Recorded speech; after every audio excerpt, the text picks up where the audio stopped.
Hey, what is up guys? It's your boy Speed here. And today we're going to be going over some hidden characters. I think I have like 8, 9. You might be saying, Speed, why in the world would you pick 9 and not just pick 10? Guys, give me a break, alright? It would be way easier to make this video if there was a patch. There's been no patch. What am I supposed to do about that? Okay, let's get into hidden characters of this current patch. Hopefully, this video will be completely irrelevant. Okay, not completely irrelevant, but like semi-irrelevant in the upcoming weeks. I don't know. Who knows? I don't know. You don't know. Let's get into it. Also, I want to let you guys know that over on the Game League website, I'm making a lot of awesome content there. Content that's a lot more educational than here on YouTube. Content that's really going to help you gain MMR. I also just started working with some new coaching students, and so I'm considering posting some of those sessions over there as well. So a lot coming to the Game League website. If you haven't signed up, I recommend you do. It's pretty cheap. Click the link down below and I'll see you guys there. All right, so getting into the first hidden character is Treant. This hero has a great win rate on Dota 2 Pro Tracker, and I've been thinking about playing it as of late. I'm currently, well, potentially standing in for a team as position 5. I've been practicing the role, and I've thought about Treant, and I'm just like, yeah, it just seems good. It opens up the pole camps reliably because it wins most one-on-ones. I feel like the Shard, even though it's been nerfed, and the hero's been nerfed in general, like the E got nerfed, the passive got nerfed. I still feel like the hero's just good, like what it does is good. BKB Piercing Disable, I still feel like it's strong, especially in this current meta. Like for instance, against a team like Team Falcons that buys a lot of BKBs on like their Svens and their Razor. I guess that guy would have Manta, but the Dooms, the Mars, just basically everything. You know, Dragonite in a lot of games. It just makes a lot of sense to me. I feel like this hero is just a good laner. It pairs well with some of the top meta heroes, like for instance, in pubs, if you know you have a Drow spammer, some guy's like highlighting Drow or he's highlighting Luna. It's really, really great. And you can pair this hero fine with a lot of melee heroes. So at the end of the day, I like the QW max build. I think the E got nerfed quite a lot, so I'm not as much of a fan of that ability. Even though it is kind of good with Leshrac, who has like the second highest win rate in all of Dota right now, because Leshrac really lacks armor. So Treant enables that. Just in general, Treant is really good with like the squishy range damage healers, because he gives them armor and protects them from physical heroes with Overgrowth. So yeah, love this hero. I think it's just good. I don't know, Treant always finds his way back into the meta, and I think it might happen again if there is no patch. Then we have Warlock, who is an unbelievable... I mean, this hero is literally the second highest win rate hero in Dota right now. I'm not kidding. Like, this is the second highest win rate hero across all brackets. And this is not by coincidence. I just had one of them in my game today, and honestly, I was very, very impressed. I feel like there's a lot of redeeming qualities about this hero that people just don't think about. Number one, its ulti is like insanely good. Like, the drawback of Warlock is the cooldown of the ulti. Like, I will give you that. I will give you that, okay? This hero's ulti is like a really long cooldown, and that is annoying, 160 seconds. But this ability at level 1 is insane. It just carries all of the early fights, like easily. And they gave the Golem 60% slow resist when they added that mechanic. So this thing just can't be kited early game. Like, it's insane what this ability does. It lasts for 60 seconds as well, which, like, to me, the Golem lasts for 60 seconds, which, like, in the early game, it's not really gonna die. And so it's only an 100-second cooldown in reality. Like, that's really not bad. It's not that long, right? It's truly not that long. And so you can farm with that. Fatal Bonds is a great farming ability. Your E is a great farming ability. And then the Lightning Stage is like fine. Like, I think this hero is just straight up good, guys. Like, I even think pros should consider it. The problem with Warlock is it's like not very mobile. It doesn't have innate catch. So like, I think maybe at a pro scene level, it's like, okay, well, it's a bit exploitable in some regards. Also, when dispels come into the picture, like Greaves and Mules and Manta and BKBs and blah, blah, blah, all these items, the hero becomes worse because Fatal Bonds gets dispelled. And that's the main benefit of the hero. However, Upheaval, the Shard is still insane. The laning stage is still insane with Fatal Bonds creating imps. They're just really, really annoying. The scaling is good on this hero, right? A lot of people like going like Refresher Ags, which personally I think is terrible. I think if you're playing this hero, just buy like drums so that your chaotic offering is stronger. Like if I'm playing this hero, I'm probably buying like, you could even buy drums Solar Crest and like click it on the Golem, but just whatever's good for the game, like drums Mech, drums Greaves Force, you know, just whatever's needed. And yeah, I'm a fan. I think this hero is just well-rounded and it's high win rate for a reason. And yeah, it was in a pub of mine today, and like I was playing Zeus, and oh my gosh, Fatal Bonds with Zeus is insane. Okay, getting into the third hero we got here, we have Clinks. So I think Clinks can be played in a variety of roles, but I want to talk about this trend that a lot of the Chinese players have been doing, and that I've noticed. I've even seen Duraccio been doing it, I've seen some mids doing it. and that is picking up the shard. So if you don't know what Clinks shard is, basically it shoots out like a bunch of arrows in a straight line, and it does damage based on your damage.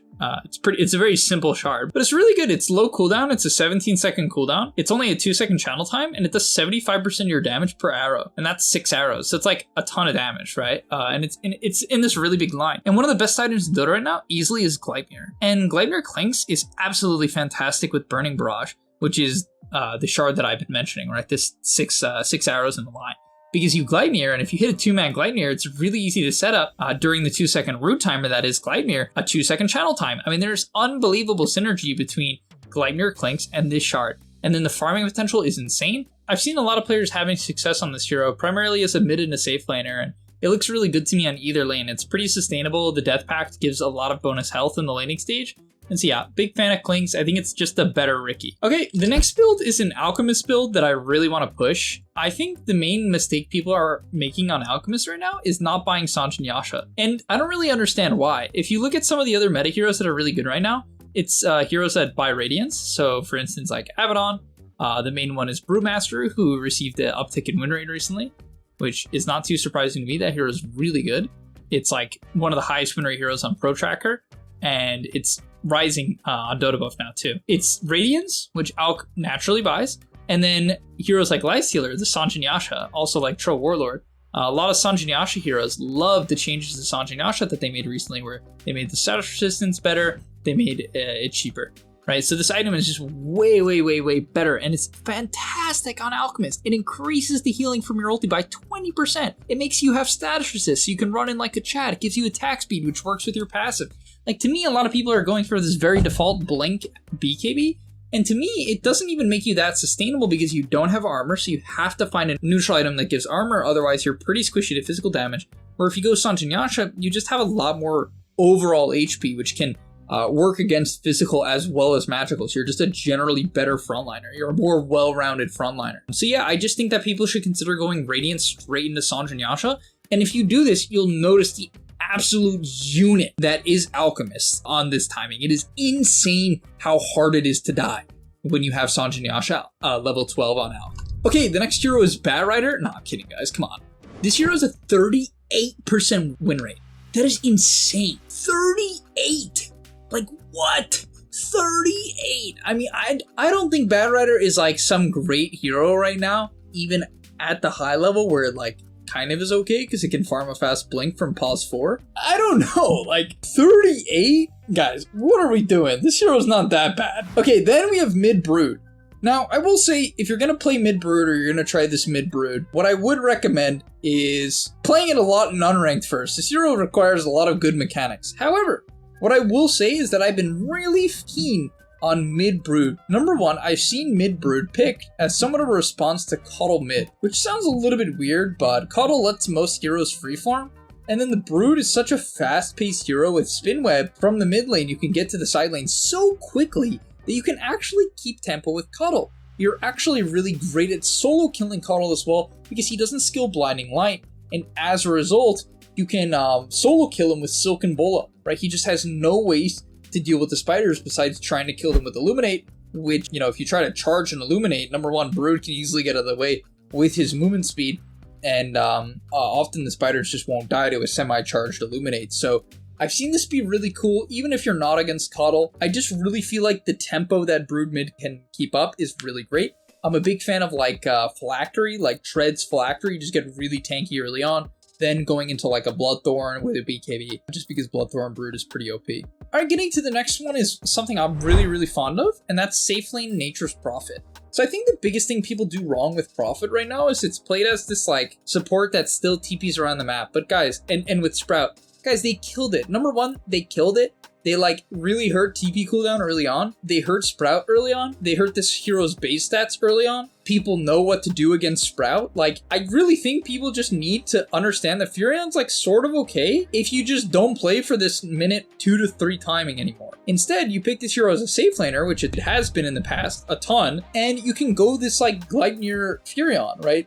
You can just go Tread straight into Gleipnir, or you can go Treads Maelstrom Midas, Treads Midas Maelstrom with Gleipnir. I'm sort of anti-Midas as an item, so like maybe there's some different builds that can be worked in. I'm trying to think. I think a lot of people would have to theory craft what that might be, but I think the safest thing to do right now, if you don't know, is just like Midas Gleipnir and a BKB. And yeah, I mean, I've been taking treants. I played it in a unranked game, but I played it against a high ranked player, and I don't know, it just felt good. Like, I kind of lost the lane anyway for, like, a variety of different reasons. But I was like, this feels really, really good. I was able to jungle really quickly.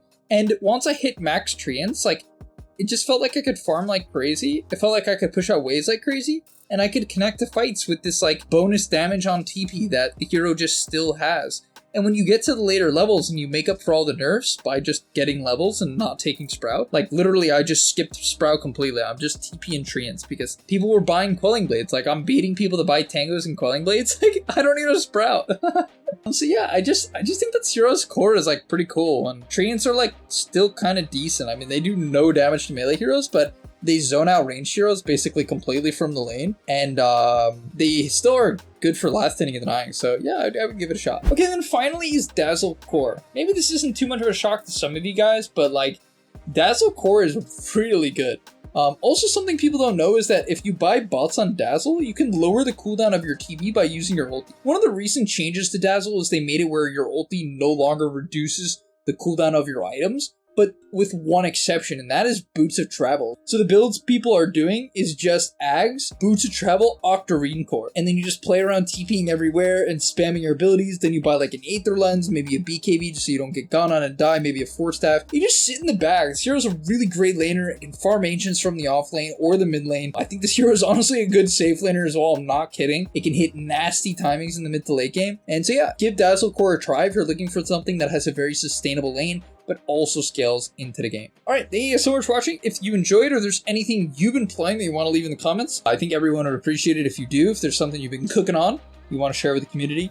And I'll see you guys in the next one. Peace! And that's all, but remember, before you leave, come on, before you tune out, subscribe to the Game Leap website where we are going to help you get to the next rank. If you're stuck, click the link down below, and I'm out. Peace!